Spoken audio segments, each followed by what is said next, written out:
Hi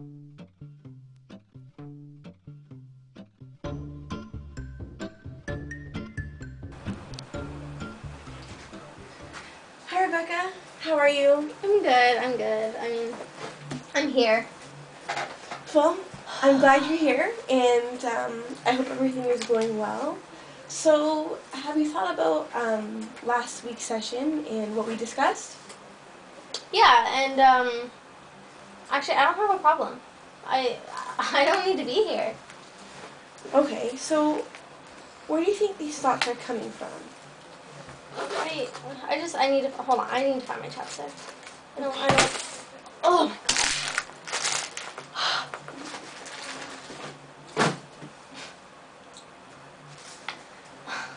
So, you seem a little bit frustrated. Do you want to talk about what just happened? Well, I mean, obviously now, like, we have to talk about this. Clearly, I have a problem. Who keeps all those condoms in their bag? Who does that? I mean, that was so embarrassing. Oh my god. Well, it's normal that you feel embarrassed, and you need to know that I'm not here to judge you or tell you anything differently. What I do recognize is that you're practicing safe sex. Yeah.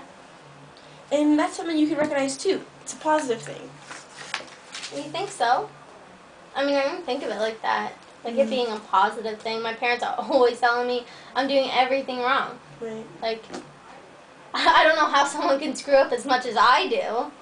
Like, matter of fact, they told me that if they found out I was having sex before I was married, they disowned me from the family. I'm 23. Wow. So, by what I'm hearing, your parents feel strongly about premarital sex, and it's not accepted in your family until marriage. Is that correct? Exactly. My family's not even religious. They're just so strict. I've been sheltered my whole life. Yeah, I feel a lot of anger and a lot of tension coming from what you're saying. You were sheltered all your life. Tell me what that was like for you. What did you experience? I wasn't allowed to have boyfriends or even guy friends. I wasn't allowed to go out. Since I was 13, my parents drilled into my head, sex is bad, sex is bad. And this made me want to try having sex even more. And then when I finally did, it was the best thing that ever happened to me. So I just wanted to keep doing it, and I do. I keep doing it. So, tell me if this is right. You felt restricted when you were growing up. Did this, do you think, play any part in your behaviors now or what you're going through? Yeah, I mean, I wanted to be my own person. I wanted to rebel. I was sick and tired and fed up of my parents telling me what to do and controlling me and telling me that sex is bad. My friends could do it. Why couldn't I? Having sex made me feel like an adult. It gave me a rush because I was doing something that I wasn't supposed to do. I felt in control. Like I had great grades, I had a good job, I was healthy. Right. And now it's taking over. All I can think about is sex. I can't go to work because if I'm at work, I could be having sex. Like who am I going to have sex with next? Like where am I going to be able to do this? How am I going to be able to do this? Like it's all I can think about now. Right. Well, I think I have a better understanding of what's going on from your childhood and growing up, and maybe that can relate to some of the issues you're experiencing now. Most important thing is that you're acknowledging this as a positive thing, and we can use it as a tool to move on in the future, and hopefully move on in these sessions. That's if you want to continue. I think I do. I think I want to work on this. Good, that sounds great. Well, I guess I'll see you next week, okay? Okay, thank you. Awesome.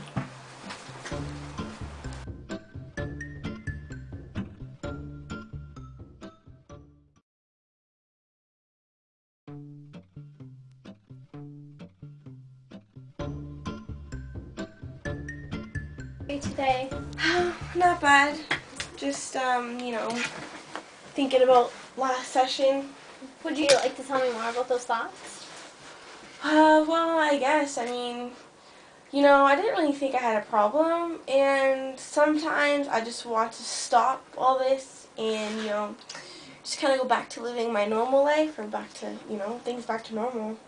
Is that the life that's going to satisfy you?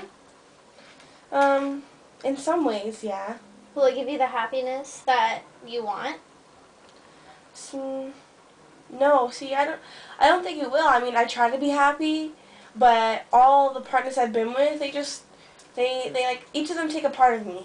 What does that mean that they take a part of you?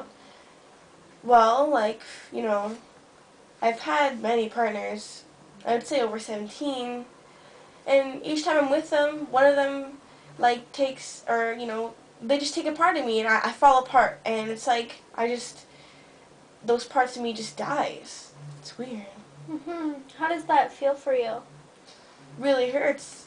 And emotionally, like, it's hard for me to handle, and I don't like it.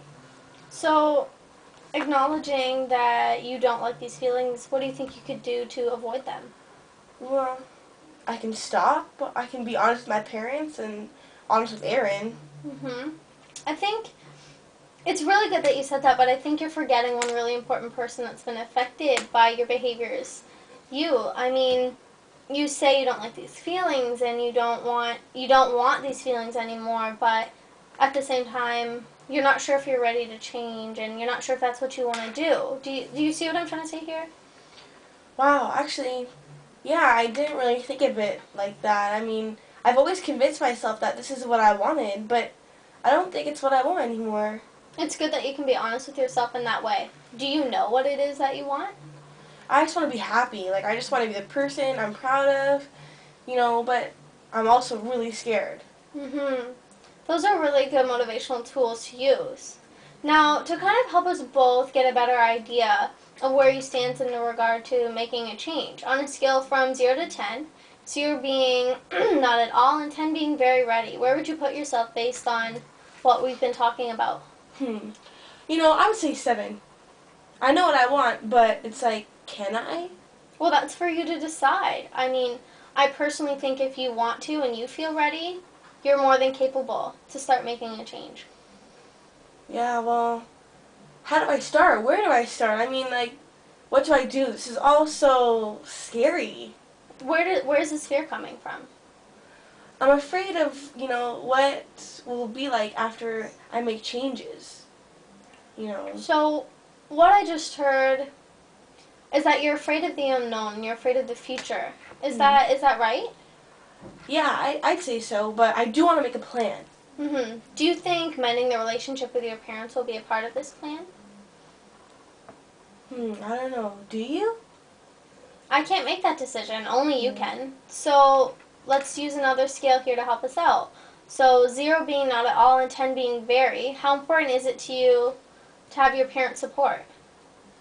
Well, I think it's like an 8. I mean, I need to tell them, and maybe they'll understand things better. I just need to make these changes. So this is something that you want to do then?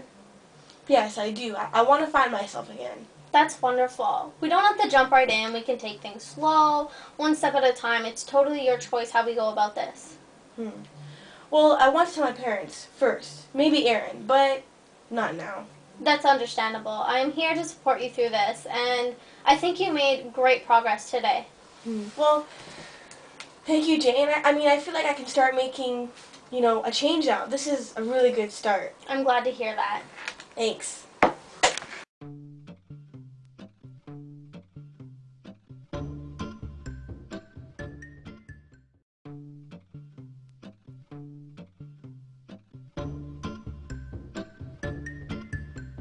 Okay, we're back up.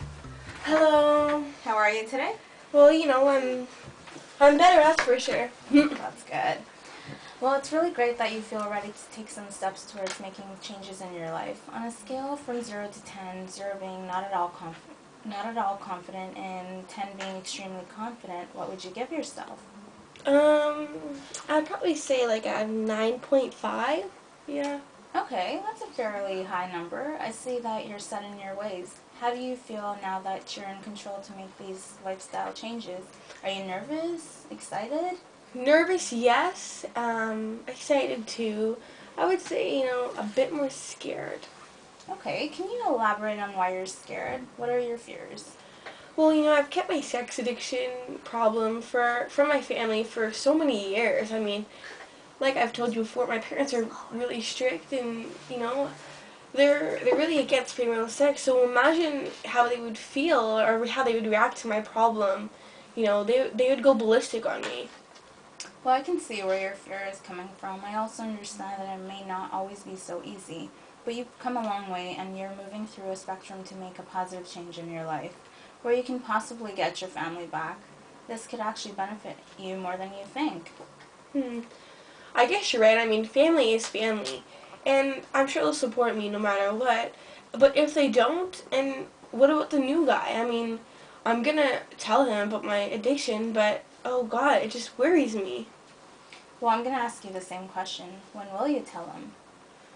Well, maybe I can ask him for coffee or something this week and tell him everything, and that'll give me some space to breathe. He would understand, or maybe he won't. Who knows? Well, I mean, hopefully he will, because if it works out between us, it'll give me a backbone, between me and my parents. Well, you've made a really good point there, Rebecca. It's good to look at this situation from all angles and the possible outcomes. Now, when will you want to tell your parents? Well, that's a tough one. I mean, I'm gonna tell them. It's a process. I'm waiting still to make these changes, and I was thinking of also joining a treatment program or something like that. What do you think? Do you have any suggestions, maybe? Well, I think it's an excellent idea. There are a number of them. What are you looking for specifically? Something more like a rehab. I mean, nothing too lengthy or nothing too complex. I do want to have some sort of recognition at the end, so I'm able to get my life back on track. Plus, if I do that, my parents will understand and know that my addiction, is done with for sure. Okay. Well, I can definitely help you out with that. From what I'm hearing, you're it looks like the formulation of an abstinent contract or going to the sex addiction 12-step meeting will be beneficial to you. Like you wanted, after successfully completing the course, a document will be provided for your own records. Yeah, that sounds awesome. I was thinking more like, the sex addiction 12-step meetings, because I'm not ready to stop, but I just want to get control of, my issue. Um, and, from that, I miss being in school. I miss having a job. Like, I want all those things back. I just need to catch up on them. Okay, well, it's good to see you making decisions for yourself and having power again. I have brochures on the program that I've mentioned to you, so you can go through them at your own pace. Feel free to ask me any questions for further details, like, for example, how to get started. I can definitely help you out with that. Okay, wow, that sounds great. Thanks so much. My pleasure.